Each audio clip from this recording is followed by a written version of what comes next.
Hello, I am Lawrence Smith, the consultant supervisor here at BACP, and I'm joined by Anna Nelson, the supervisor health sanitarian at the City of Chicago Health Department. Today, we're going to cover shared kitchen operator and shared kitchen user licenses. On September 6, 2011, the Chicago City Council passed an ordinance which regulates businesses that provide commercial kitchen spaces and the food entrepreneurs who utilize these kitchen spaces. As a result, the provision for the shared kitchen and shared kitchen user licenses were created. Next slide.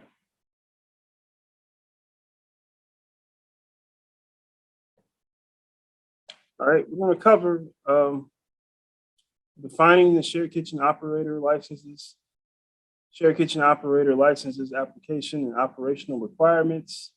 We're going to define the shared kitchen user licenses. We're going to go over the shared kitchen user licenses, the application and operational requirements. We're going to do a summary of the licenses, how to apply, and we'll follow that with a Q&A.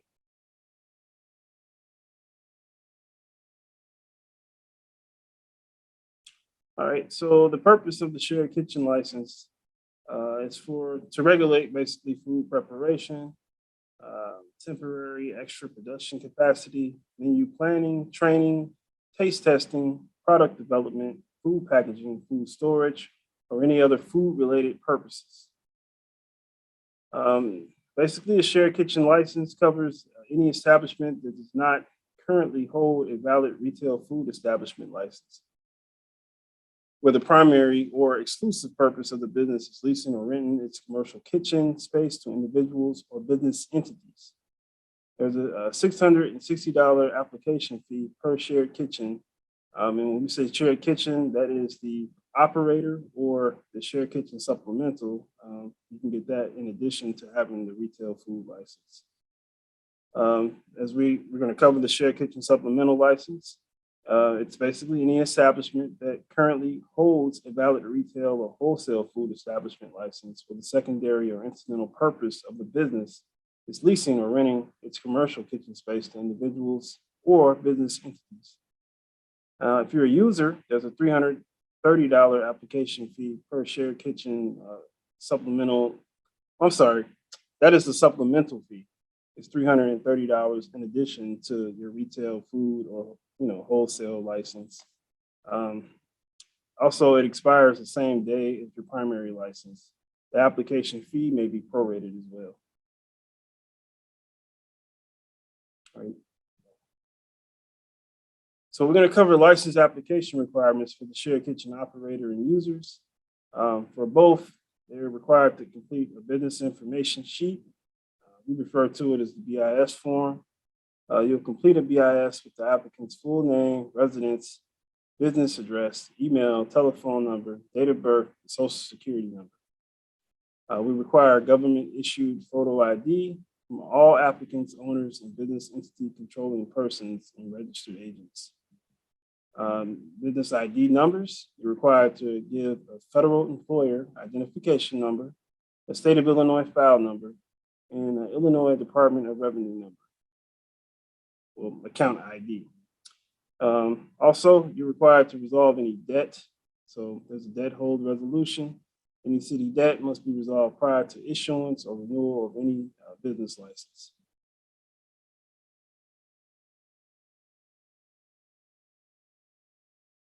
All right, so we're going to cover the shared kitchen operator application requirements. So for both the shared kitchen and supplemental licenses, you'll need a valid City of Chicago Food Sanitation Manager certificate. It can be from the applicant, the owner, and also any employees. We need a business location floor plan diagram. We'll need a Department of Public Health consultation. Also, for shared kitchen only, you'll need a lease or proof of ownership of the business location property. You'll need a zoning review of the applicant's business location address. And also, the Department of Public Health will do an on-site inspection. So for shared kitchen supplemental only, You need proof of a valid retail or wholesale food establishment license. It's not subject to a zoning review. However, the applicant is subject to the zoning provisions of the applicable primary license.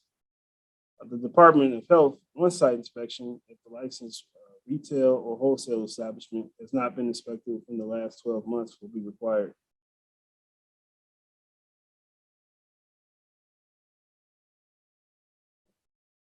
Right, I'll jump in here just to reintroduce myself. I'm Anna Nelson. I'm one of the supervisors for the health department here at BACP.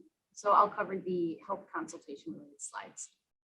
So this is for the shared kitchen operator. We'll go into what I'm looking for the people adding licenses so that they can share their kitchen spaces. First, you should know that shared kitchens are classified as a Category 1 facility. This is like our highest risk facility, kind of similar to full-fledged restaurants in Chicago. It also means that we would inspect you at least once a year. The definition of this is a food establishment that presents a relative high risk causing foodborne illness based on a large number of food handling operations, typically implicated in foodborne outbreaks and/or the type of population served by the facility. So for the health consultation, you'll need to meet with me, and we'll go over the health-related stuff in your application, proposed business practices, equipment, and food safety operations. So we'll have a floor plan diagram, which should include things like the rooms, spaces, and other physical features in the facility, fixtures such as sinks, water heaters, furnaces, equipment, which is cooking equipment, coolers, freezers, other mechanical things. The food preparation area should be denoted, and then food storage areas. Another couple other things I'm looking for are the location of the bathrooms and mop sinks. So basically a general plan of what's in your facility, what do you have to share, and what capacity do you have to share it. Inspection-wise, we do inspect shared kitchens. Like I mentioned before, since you're considered a high-risk facility, we do come out at least once a year to do a routine. And we might come out additionally to inspect if you have a complaint or have some other reason for us to come out for foodborne illness, for example.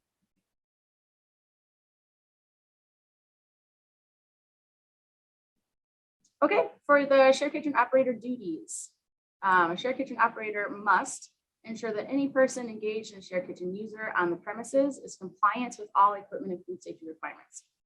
So you need to be sure that anybody coming in to use your space is operating correctly and according to food code. The shared kitchen licensee and the user are jointly and severally liable for any violation of requirements. Both parties are responsible for the food safety that goes in. We don't pick and choose who it is. You are both responsible for handling things safely. The shared kitchen operator needs to make sure that every user that is using the kitchen is properly licensed. The shared kitchen operator should keep and maintain on file all the record keeping information outlined in the ordinance. There's several pieces of documentation that you need to keep on file regarding your users that the inspector should have access to when they come. You need to provide access to the health department to any locked areas. So all users and storage areas you should have access to so that health may look upon them when they come in. And finally, you need to ensure that at any given time, the number of shared kitchen users preparing food in the facility does not pose a health risk or safety risk.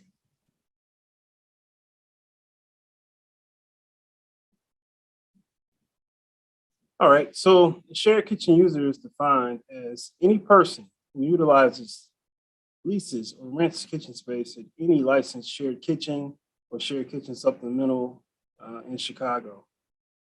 The long-term shared kitchen user is a shared kitchen user license for a period not to exceed 2 years as measured from the date that such long-term user license is issued. There's a $330 application fee per long-term user, long-term shared kitchen user, and there's a 2-year term. Unless you have, a current license with the city. Most of the time, all licenses expire at the same time. So the $330, they will be prorated if you have an actual license in addition to the shared kitchen license. Same goes for the short-term shared kitchen user. A shared kitchen user license for a period not to exceed 90 consecutive days. So as measured from the date that such short-term user license is issued. For short term, which is the 90-day license, there's a $75 application fee per short term shared kitchen user, and it covers you for 90 consecutive calendar days from the date of issuance.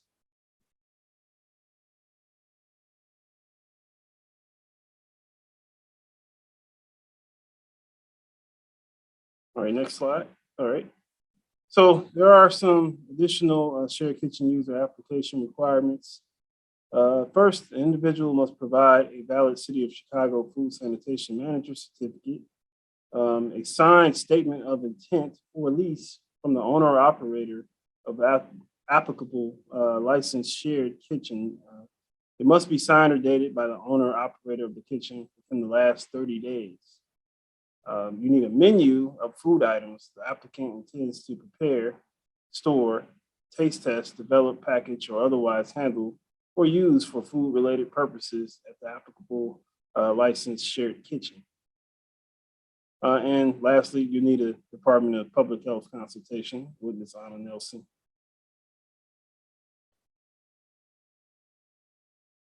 Okay, so we'll cover the shared kitchen user license requirements. First up, we have the statement of intent. This is a written statement signed by the owner operator of the kitchen that the applicant intends to use. This should have the following information. It should include the name and address of the shared kitchen. It should include the shared kitchen's license number or supplemental license number, a written authorization, basically describing that the space will be shared or rented. It should be signed by the owner or operator of the shared kitchen. And finally, it should include the start date, if any, and the end date, which the authorization applies. Getting into the health consultation, we will meet to discuss the proposed business practices and use of the shared kitchen, equipment, and food safety operations at such shared kitchen. Health review will cover the menu. So the menu should be submitted and include the individual or business's name, the residential address of the applicant as it appears on their government ID, and all food items. Obviously, you want to know whose menu this is so that when we sign and provide it to the shared kitchen operator or keep on file, it's clear who's been approved. Shared kitchen user inspections. We do not inspect shared kitchen users just on a routine basis. However, you could be inspected. Different reasons may come up, such as like a complaint or a foodborne outbreak, or shared kitchen users sometimes do special events. These are all reasons why we might come in and inspect you. Also, if an inspector is doing the inspection of the shared kitchen and you happen to be operating there at the time, the inspector could also do an inspection under your own license.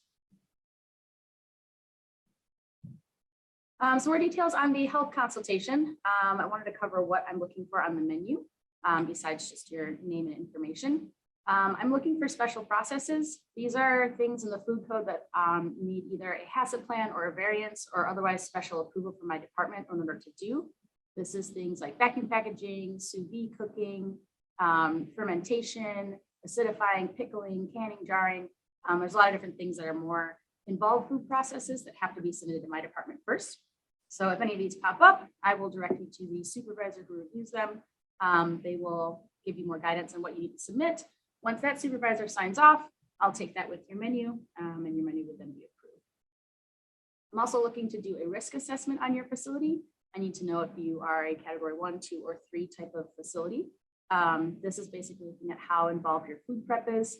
If you are cooking, cooling, reheating, or if you're doing day of only, that lets me know to what level of risk your food items are. I'm also looking for the consumer advisory. If you have items on your menu that are meat or dairy items that are served on your menu that are raw, undercooked in some way like medium rare, or the customer is getting cooked to order like sunny side up eggs, those things all need to be properly marked on the menu according to the food code. So I'll walk you through what the requirements are, and you will submit your sample menu to me that shows that you're documenting that consumer advisory properly. I'm also going to check to see if you're doing wholesale. If you are doing wholesale, you should know that you need to be separately registered with the state in order to do so.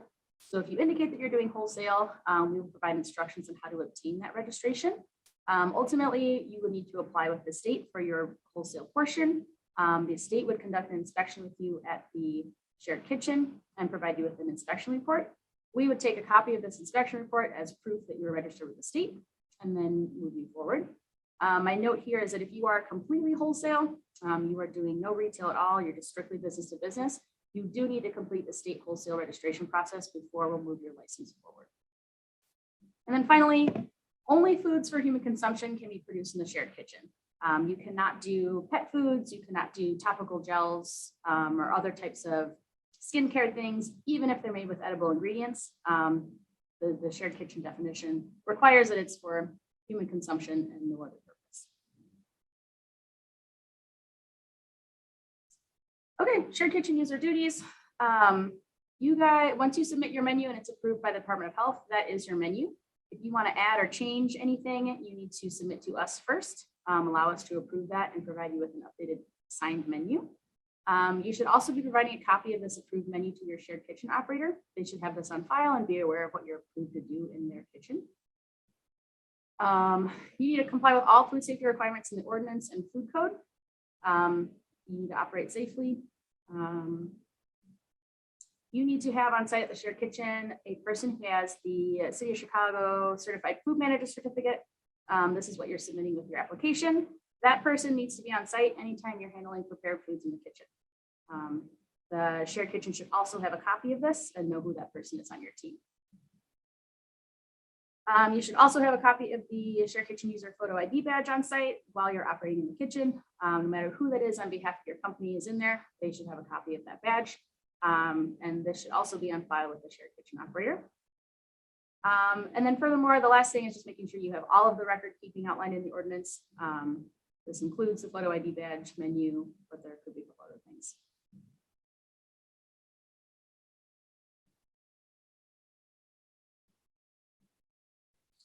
All right, and below is just an example of what the badge looks like. There's the front with the license number, account number, and expiration date. Of course, the applicant's name. Well, not the applicant. It could be any like officer. And then the back, it has their, the address of the City of Chicago information. Of course, now the mayor's name says Lori Lightfoot, not Rahm Emanuel, but everything else is pretty accurate.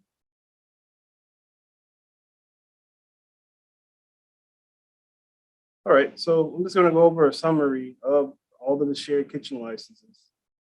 So first, there's the actual shared kitchen operator. And that's basically licensing you to engage in the exclusive or primary business of leasing or renting out commercial kitchen space to licensed shared kitchen users. It's $660 per kitchen, and it expires 2 years from the date of issuance in most cases. There's the shared kitchen supplemental. And this is where the shared kitchen business activity is authorized by the license and is secondary or incidental to a primary business activity of the applicable valid retail or wholesale food establishment. Once again, it's $330 per shared kitchen supplemental license. It expires on the same day of the aforementioned applicable primary license. The long-term shared kitchen user, that is, a license where you may utilize, lease, or rent any licensed shared kitchen up to a 2-year license period. It's $330 per long-term shared kitchen user. It expires in 2 years from the date of issuance, and it is renewable. So you can just pay and renew that one. For the short-term shared kitchen user, I'll start from the bottom up. It's non-renewable. So every time you want to get a short term, you have to come in, apply, and you have to sit with a consultant and Ms. Nelson. And basically, same thing. You may utilize, lease, or rent any licensed shared kitchen up to a 90-day consecutive calendar period. It's $75 per short-term shared kitchen user.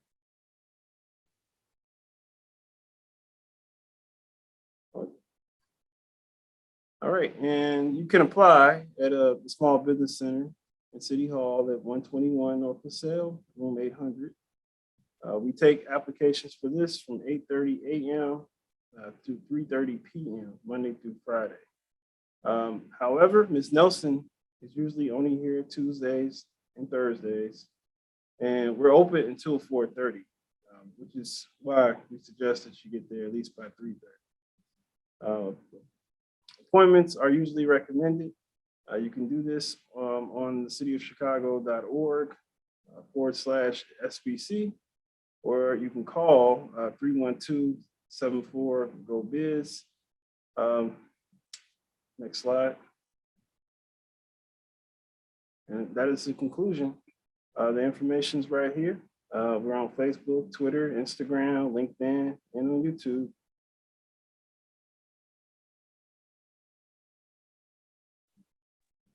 Did we have any questions?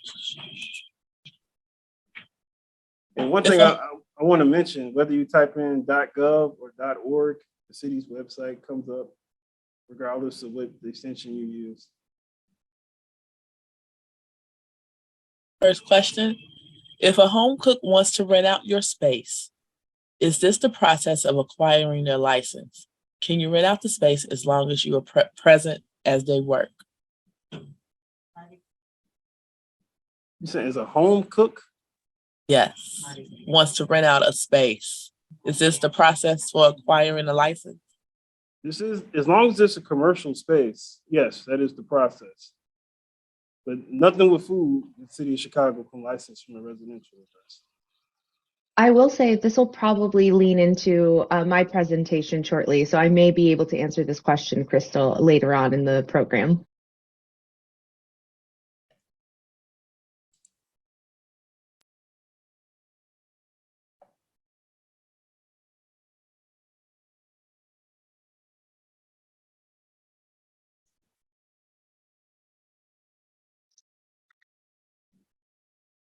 Looks like we don't have any more questions. Oh, for BACP? Right, for BACP. Wait, one more question has popped up. What were the necessary documents for the shared kitchen user license? All right, you gotta have the city of Chicago food manager's certificate. You gotta have a fully executed statement of intent. It has to be within the last 30 days dated from the kitchen that you choose. And you have to have the sales tax number, which is the Illinois Department of Revenue number. It must be assigned to whatever entity you're applying underneath.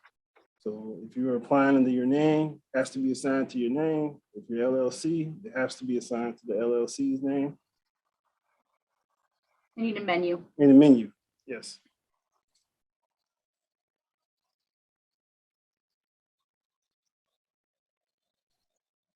So I see somebody asked, how can they obtain a food management license? So I'm thinking they're talking about the food manager certificate. There is a list on the city of Chicago's website. However, we do suggest that you go directly to the city to get it. Kennedy King College it's where you can obtain it from the city of Chicago. Yeah, basically what you're going to do is sign up and take an approved 8-hour food safety class. This is the manager level class. It should take a full day and have a final exam at the end. Once you pass that final exam, that's when they would send you the Chicago certificate. Like Lawrence mentioned, we have a full list of the teachers who will teach for the Chicago class online. You can pick which suits you best.